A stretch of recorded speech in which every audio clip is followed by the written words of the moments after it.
आशा करता हूँ आप सब बहुत अच्छे होंगे। मेरा नाम है सिद्धांत अग्निहोत्री, स्टडी ग्लोस पे आपका बहुत बहुत स्वागत है। दोस्तों, मुझे एक स्टूडेंट ने पूछा था कि क्या सर हम इंडिया के मोस्ट वांटेड टेररिस्ट को वापस ला सकते हैं, स्पेशली दाऊद इब्राहिम। तो हम आज उस सवाल का जवाब ढूंढने की कोशिश करेंगे। मैं आपको ये बताऊंगा कि दाऊद इब्राहिम कौन था, कहाँ से आया है, थोड़ी सी हिस्ट्री बताऊंगा, छोटी सी हिस्ट्री। उसके बाद ये बताऊंगा कि क्या हम इसको पकड़ सकते हैं, क्या इससे पहले कोशिश हुई है। हालांकि अभी 2 दिन पहले की न्यूज़ है, इसका जो भाई इकबाल मनी लॉन्ड्रिंग केस में ईडी ने उसको बुक कर लिया है और कार्रवाई चल रही है। तो सरकार कार्रवाई कर रही है अपने स्तर पे, लेकिन क्या बड़े स्तर पे कोई कार्रवाई हो रही है? और दुनिया के बारे में मैं आपको बताऊंगा, पाकिस्तान के बारे में मैं आपको बताऊंगा कि कितना गलत हो रहा है जो हो रहा है। बहुत सारी चीज़ें आपको जानने को मिलेंगी। लेकिन उससे पहले दोस्तों आप ये जानिए कि हमारा शानदार मोटिवेशन कोर्स है, पर्सनैलिटी डेवलपमेंट कोर्स है, जो कि 23 अप्रैल से लॉन्च होगा। सैटरडे संडे, हर सैटरडे संडे लाइव क्लासेस होंगी, 20+ लेक्चर्स होंगे। सिर्फ 200 रुपये का कोर्स मैंने निकाला है। 3 फेज में इस कोर्स को मैंने डिवाइड किया है। एडमिशन परसों क्लोज हो जाएंगे, तो जल्द से जल्द इन कोर्स को अवेल करिए। तो अब हम बात करेंगे दाऊद इब्राहिम की। पहले ये है कौन, इसकी बहुत कम फोटोज अवेलेबल हैं। दाऊद इब्राहिम एक समय इसकी तूती बोलती थी। बॉलीवुड को अपनी उंगलियों पे नचाता था ये, मुंबई पुलिस को अपनी उंगलियों पे नचाता था ये सच बात है। आपको बता दूं कि जब 1993 ब्लास्ट हुए तब ये भागा और उसके बाद फिर सरकार हरकत में आई, वरना तो बहुत सारे पॉलिटिशियंस तक इन्वॉल्व हैं। यस, और ये भी बहुत आरोप लगता है कि अगर दाऊद को वापस लाया गया तो शायद फिर बहुत ऐसे राज खुलेंगे जो कि किसी ने नहीं सोचा होगा। ऐसे राज, बहुत सारे पॉलिटिशियंस नप जाएंगे, पुलिस ऑफिसर्स नप जाएंगे। इतनी ज्यादा लीकेज होती थी दोस्तों एक समय, जब भी सरकार, अजीत डोभाल ने 2004 में लगभग इनको पकड़ ही लिया था, इसको दाऊद इब्राहिम को लगभग पकड़ लिया था, लेकिन एंड टाइम पे लीकेज हो गई, पुलिस आ गई और ना ना ना हमारा जुरिस्डिक्शन नहीं है। एंड टाइम पे ऐसा होता, खुद बताते हैं। अभी भी अंडरवर्ल्ड पूरी तरीके से खत्म नहीं हुआ है, अभी भी है, कुछ लोग हैं।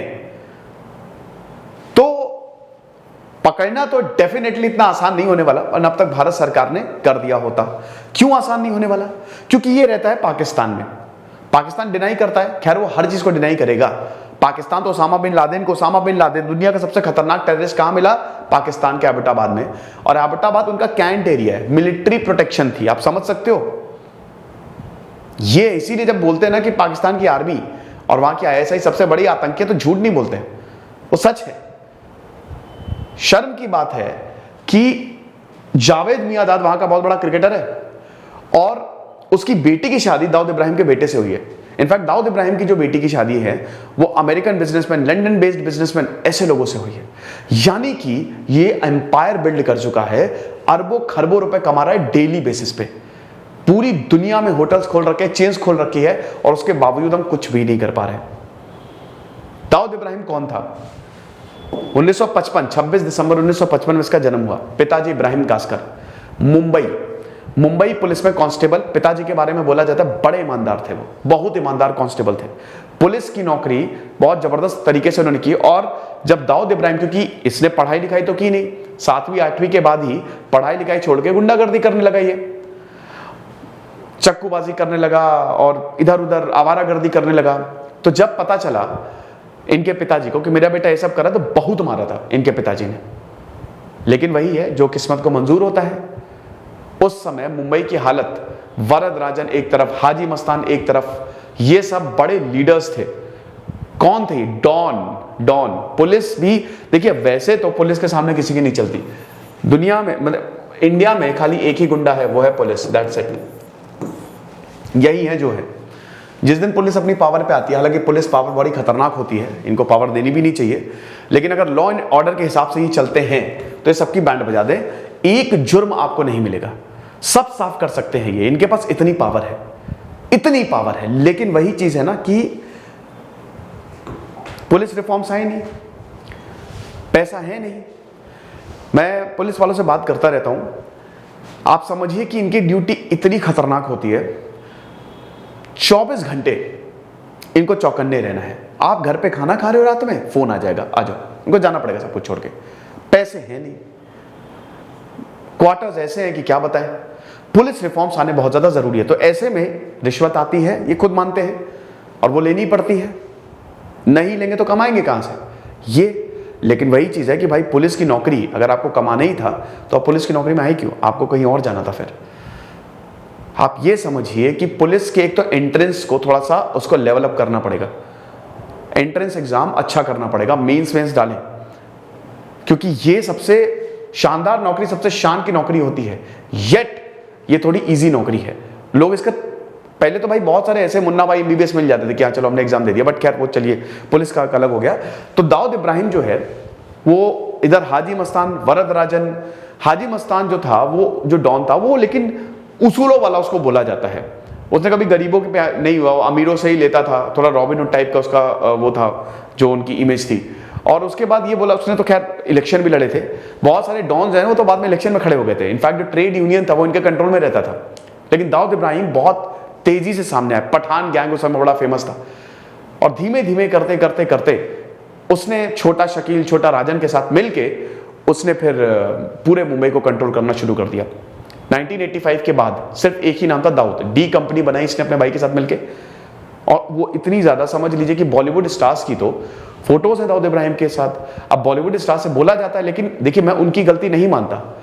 आपके सर पे बंदूक है। गुलशन ग्रोवर को, गुलशन कुमार को भून दिया था सरेआम।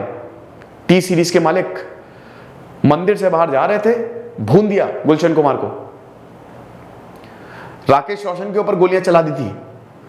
तो आप ये समझिए कि अंडरवर्ल्ड का खतरा इतना ज्यादा था कि बॉलीवुड को करना पड़ता था ये, उनके पास और कोई चारा नहीं था। लेकिन ये सब कुछ चेंज होता है 1993 से। 1993 जब मुंबई अंडरवर्ल्ड की गिरफ्त में था। आपने सत्या मूवी देखी है? देखिएगा जरूर। जब मुंबई अंडरवर्ल्ड की गिरफ्त में था और लग रहा था कि भाई सब कुछ खत्म, तब 1993 बॉम्ब ब्लास्ट ने सब कुछ चेंज कर दिया, जिसमें कितने ही मासूमों की जान गई। दाऊद इब्राहिम का इसका मास्टरमाइंड था। और उसके बाद दाऊद इब्राहिम और टाइगर मेमन ये सब भाग गए। ब्लैक फ्राइडे एक और मूवी है, जरूर देखिएगा। वो डॉक्यूमेंट्री टाइप मूवी बनाई है, बहुत शानदार मूवी है। उसमें बताया कि कैसे प्लानिंग हुई थी। और उसके बाद हम ये देखते हैं कि दाऊद इब्राहिम की ढूंढैया चालू हुई, लेकिन दाऊद इब्राहिम तो मिले ही नहीं। जितने भी डॉन्स थे, फिर मुंबई पुलिस अपनी उसमें आई, अपने असली रूप में आई, और उसने फिर अंडरवर्ल्ड को ये साफ करना शुरू किया। गजब एनकाउंटर किए और गजब लोगों को पकड़ा और उन पर ऊपर कार्रवाई की। तब 1993 के बाद से अंडरवर्ल्ड का दबदबा काफी कम है, लेकिन अभी भी खत्म नहीं हुआ है, अभी भी इट एग्जिस्ट। यस। तो अब दोस्तों ऐसा नहीं है कि दाऊद इब्राहिम को पकड़ने की कोशिश नहीं की गई। दाऊद इब्राहिम पाकिस्तान के कराची में रहता है, यह बिल्कुल जग जाहिर बात है, और घूमता खुलेआम घूमता है। मुश्किल है, इट इज एक्सपर्ट्स का यह कहना है कि अब दाऊद को वापस लाना बहुत मुश्किल है। राम जेठमलानी जो कि बहुत बड़े लॉयर थे, दाऊद इब्राहिम ने फोन किया था राम जेठमलानी को और बोला था कि भाई मैं हिंदुस्तान वापस आना चाहता हूं, क्योंकि था तो मुंबई का, मैं वापस आना चाहता हूं, लेकिन मेरी 2-3 शर्तें हैं। सबसे पहली शर्त तो जो है, मुझ पे ये झूठा है, जो बॉम्ब ब्लास्ट का केस है ना, ये झूठा है। तो कुछ उसने बताया था कि इन आरोपों को आप ड्रॉप कर दीजिए। दूसरा, मुझे प्रोटेक्शन मिलेगी, प्रॉपर प्रोटेक्शन मिलेगी, और अगर आप ये देने को तैयार हो तो मैं आ जाऊंगा। शर्तों के साथ बात हुई थी। उस समय भाई शरद पवार से बातचीत हुई, और राम जेठमलानी का मतलब वो काफी ज्यादा इस पे हमलावर है कि भाई उस समय इंडियन पॉलिटिशियंस की वजह से दाऊद इब्राहिम वापस नहीं आ पाया। अब क्यों नहीं आ पाया, आपकी अदालत में बोलते हैं कि भाई ये तो आप उन्हीं से पूछे, माइट भी राज खुलते, बहुत कुछ होता। तो खैर वो एक अलग कहानी है, बट मैं आपको ये बता रहा हूं कि इससे पहले भी कोशिश की है दाऊद इब्राहिम को लाने की। अब देखिए बहुत मुश्किल है, क्योंकि दाऊद इब्राहिम सोसाइटी में, पाकिस्तान की सोसाइटी में पूरी तरीके से इंटीग्रेट हो चुका है। ये तक कहना कि वो सीधा भी इमरान खान आया था ना पावर में, इमरान खान तक उसकी पहुंच थी, कॉल करता था। चाइना के ऊपर ये आरोप लगता है, पाकिस्तान देखिए उसमें वहां पे बहुत सारे आतंकी हैं, सब वहीं रहते हैं, ठीक है। तो चाइना के ऊपर ये आरोप लगता है कि इन जो ये, क्योंकि उनकी उस सोसाइटी में चलती है, पाकिस्तान में चलती है, तो चाइना भी इनको प्रोटेक्शन देता है, संरक्षण देता है। चोर चोर मौसेरे भाई। लेकिन हमारे पास ऑप्शन क्या है, ठीक है, हमारे पास सबसे पहला ऑप्शन है, the first option is military. क्या हम कोई मिलिट्री ऑपरेशन कर सकते हैं, जैसा इधर ओसामा बिन लादेन के लिए किया गया था, ऑपरेशन नेपट्यून स्टार। खत्म कर दिया गया था ओसामा बिन लादेन को। 1 घंटे के अंदर सील कमांडोज गए, काम खत्म करके वापस आ गए। ठीक है, पाकिस्तान में मिला। तो क्या हम इस तरीके की सर्जिकल स्ट्राइक कर सकते हैं? जवाब है हाँ, yes we can do it. 2015 में राजनाथ सिंह ने ये बोला था ना कि हम दाऊद इब्राहिम को वापस ला के रहेंगे। हम इसको बिल्कुल अच्छे से कर सकते हैं, परफेक्ट तरीके से कर सकते हैं। उन्होंने 1 घंटा लिया, हम आधे घंटे में खत्म करके आ जाएंगे। लेकिन इसके लिए जरूरी क्या है? जरूरी है प्रॉपर प्लानिंग और सपोर्ट। अब दिक्कत यह है कि जब दाऊद इब्राहिम अगर मरेगा तो यह बात आएगी कि किसने किया है ये। अब क्या भारत को इतना सपोर्ट है? इस्लामिक कंट्रीज, कुछ भी कहिए, ज्यादातर इस्लामिक कंट्रीज जो हैं वो शायद भारत का सपोर्ट ना करे, चाइना भारत का सपोर्ट ना करे कि आप बिना पूछे कैसे चले गए। अमेरिका एक सुपर पावर है, अमेरिका को कोई कुछ नहीं कह सकता, लेकिन भारत को लोग कह सकते हैं। भारत अभी एक सुपर पावर नहीं बना है, हम अभी पूरी तरीके से आत्मनिर्भर नहीं हैं। तो आप दूसरों की जमीन पे जाके कैसे मिलिट्री स्ट्राइक कर दिए? मिलिट्री तो दोस्तों ऐसी है कि अगर हमने मिलिट्री को खुला छोड़ दिया तो 1 हफ्ते के अंदर अंदर पूरा पाकिस्तान हमारा। 3 दिसंबर से 16 दिसंबर 1971 का युद्ध चला, पूरे पाकिस्तान ने सरेंडर कर दिया था। वो चीज है, एक राज्य बन जाएगा। लेकिन हम ये नहीं कर सकते क्योंकि फिजिबल ऑप्शन नहीं रहेगा। तो इस ऑप्शन को तो फिलहाल इसकी तो कोई नहीं सोच रहा। मिलिट्री ऑपरेशन इस समय तो नहीं हो सकता। दूसरा हम क्या कर सकते हैं? Second point, Mercenaries. एक मूवी आई थी ना डी डे करके, उसमें ऐसे ही मर्सिनरीज या फिर स्पाइस। अब देखिए, जासूस तो बहुत होंगे, ठीक है, आप ऐसे कॉन्ट्रैक्ट दे सकते हो, लेकिन वो भी शायद सही नहीं रहेगा। क्या गारंटी है कि ये लोग उसको लेके आएंगे? और क्या गारंटी है कि ये लोग अपना मुंह नहीं खोलेंगे? जासूस है, डेफिनेटली जासूस तो है ही है। जासूस हर देश में होते हैं। पाकिस्तान में भी भारत के जासूस बहुत सारे घूम रहे होंगे, भारत में भी पाकिस्तान के जासूस घूम रहे होंगे और पल पल की खबर रखते होंगे। ये इंटेलिजेंस एजेंसीज जो है ना, रॉ, आईबी, ये सब इनपुट्स पे काम करती हैं। आपको क्या लगता है मूवमेंट का पूरा पता होगा एक एक तरीके से? मूवमेंट का कहां जा रहा है, क्या कर रहा है, सब पता होगा, सब इनको जानकारी मिलती होगी। सही समय पे हम इनको छोड़ सकते हैं कि भाई पकड़ लो इसको सही समय पे, जैसे ही ये। और लेकिन दिक्कत ये है कि अब देखिए, ये तो पाकिस्तान में, तो आप इसको लाओगे कैसे? भारत बॉर्डर कैसे क्रॉस कराओगे? एक ये बहुत बड़ी प्रॉब्लम है। लेकिन ये एक ऑप्शन हो सकता है। तो क्या सरकार इसको प्लान कर रही है? पता नहीं। तीसरा पॉइंट है डिप्लोमेटिक सपोर्ट। डिप्लोमेसी से, देखो डिप्लोमेसी से, बातचीत से हम ये कर सकते हैं। पाकिस्तान को मना सकते हैं, पाकिस्तान के ऊपर प्रेशर बना सकते हैं। लेकिन अगर देश भी हमको सपोर्ट कर दे, जैसे अगर अमेरिका, यूरोप हमको सपोर्ट कर दे, तो हम ये कर सकते हैं। या अमेरिका और यूरोप दाऊद इब्राहिम को, जैसे अभी तो FATF में रखा है अमेरिका ने पाकिस्तान को, लेकिन world terrorist, world number 1 terrorist या इस तरीके का घोषित कर दे, तो भी ये हो सकता है। तो फिर वो मिलिट्री, वो पहला वाला ऑप्शन हो सकता है। क्योंकि देखिए, ये तो भारत कर दे, या फिर कहता ना कि कंबाइंड मिलिट्री ऑपरेशन करके हम उठा के ले आए उसे। लेकिन दिक्कत ये ना कि दाऊद भारत को चाहिए, पूरी दुनिया को नहीं चाहिए। दाऊद इब्राहिम भारत का मोस्ट वांटेड टेररिस्ट है ना। या तो भारत की अमेरिका जैसी वो हो जाए कि जो भारत बोले वही करना है, ऐसा है नहीं। तो अब भारत का है तो भारत को भी बदले में कुछ ना कुछ देना पड़ेगा। अब ये सब सॉल्व होता है डिप्लोमेसी से। तो या तो सपोर्ट ले हम सारे देशों का, या फिर हम पाकिस्तान से बातचीत करें। पाकिस्तान कभी मानेगा नहीं। बातचीत से ही मामला हल होना होता तो अभी तक सारे मामले हल हो गए होते, लेकिन पाकिस्तान कभी नहीं मानेगा। क्योंकि आप समझिए कि दाऊद इब्राहिम के पूरी दुनिया में बिजनेस है, वहां से पैसा आता है, सरकार को पैसा जाता है, पुलिस को पैसा जाता है, मिलिट्री को पैसा जाता है, सब बिके हुए हैं। और जो भारत में भी कुछ है उसके पिट्ठू, उनको भी पैसा जाता है। ये चीज है, ठीक है। उसके बाद फिर बग, चौथा ऑप्शन ये हो सकता है। तीसरा वाला ऑप्शन भी फिजिबल है। तीसरा वाला ऑप्शन सबसे बेटर है। जितने भी ऑप्शन बता रहा हूं ना, डिप्लोमेसी से, बातचीत, कुछ करना ही ना पड़े, बातचीत के जरिए आप दाऊद इब्राहिम को वापस ले, आप बना ले। देखिए, भारत के पास अभी कोई ऐसा कानून नहीं है कि वो दूसरों की धरती पे जाके कार्रवाई कर दे, ऐसा कानून नहीं है। और अगर भारत ने सके तो भारत को फिर उसका अंजाम भुगतना पड़ जाएगा।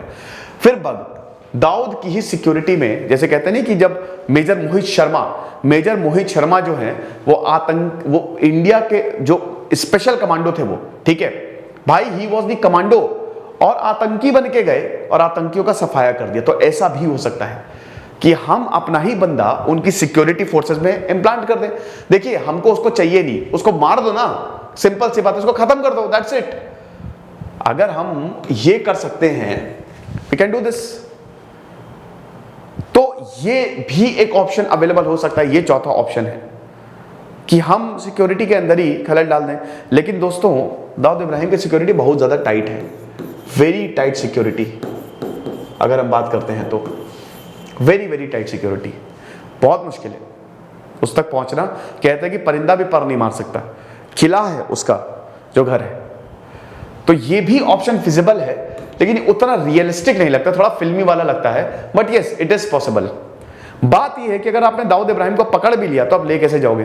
फिर उसके बाद आप न्यूट्रल जगहों पर कार्रवाई कर सकते हो, ठीक है, neutral operation is also possible. ये यहां पे आप कर सकते हो, यहां पे आप अपने कमांडोज को, बेस्ट कमांडोज को भेजो, सिपाहियों से। ये एक नेटवर्क है, जैसे भाई जो स्पाइज हैं, जो सिपाही हैं, वो क्या बोलेगा, वो दाऊद को मॉनिटर करे और उसको बताए कि भैया ये सऊदी अरब जा रहा है, या ये यहां, ये पाकिस्तान से जैसे ही बाहर निकले, पाकिस्तान की धरती के बाहर कदम रखे, वहां पे कार्रवाई हो सकती है, वहां पे कार्रवाई हो सकती है।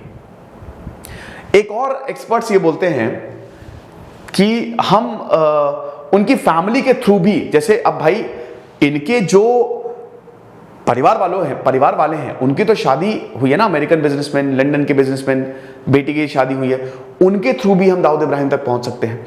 लेकिन वो एथिकल नहीं रहेगा। अब भारत जो है कानून के हिसाब से चलता है, और खैर वो हमारा दायरा भी वहां तक नहीं है कि हम उन पे प्रेशर बनाइए, वो मुश्किल हो जाएगी। लेकिन ये भी एक रास्ता है। बट हाँ, न्यूट्रल जगहों पे भी हम कार्रवाई कर सकते हैं, वो आसान रहेगा। लेकिन अब जैसे सऊदी गया तो सऊदी के सरकार की परमिशन लेनी पड़ेगी। जैसे अभी जब शादी हुई थी जावेद मियादाद और की बेटी और दाऊद इब्राहिम के बेटे, तो ये बहुत अच्छा मौका था। ये इंडियन फोर्सेस, और मतलब ये एक्सेप्ट किया गया कि ये बहुत अच्छा मौका था कि वहां पे कार्रवाई करके इनको वापस ले आया जाता है। लेकिन वो हो नहीं पाया। अब उसके बाद से दाऊद इब्राहिम निकलते ही नहीं, वो पाकिस्तान से बाहर नहीं निकलता है, वही रहता है। तो ये कुछ पॉसिबिलिटीज हैं जिससे हम दाऊद इब्राहिम को भारत वापस ला सकते हैं। अब इसमें मिलिट्री ऑपरेशन सबसे फास्ट होगा, बट अगेन वो फिजिबल नहीं होगा। डिप्लोमेसी सबसे बेस्ट है, बातचीत से प्रेशर बना के आप कुछ काम कर सकते हैं। फिलहाल आप भी मुझे कमेंट बॉक्स में बताइएगा कि आपके पास क्या कोई सुझाव है, क्या पता सरकार सुनी ले। क्योंकि भाई देखिए, ये सब नफरत फैलाता है, वही बता रहे ना, पाकिस्तान जो है अब उसको खुद ही सोचना चाहिए कि उसकी हालत इतनी बुरी है ना, लोगों के पास खाने के लिए कुछ नहीं है, और वहां पे वो आतंकियों को, अंडरवर्ल्ड डॉन्स को सपोर्ट कर रहा है। सामने दिख रहा है भाई, सामने, कि मतलब तुमने संरक्षण दिया है, उसके बाद भी वो नहीं मान रहा है। देखेंगे क्या होता है। फिलहाल खुश रहिए, पढ़ते रहिए। दिस इज सिद्धांत अग्निहोत्री साइनिंग ऑफ।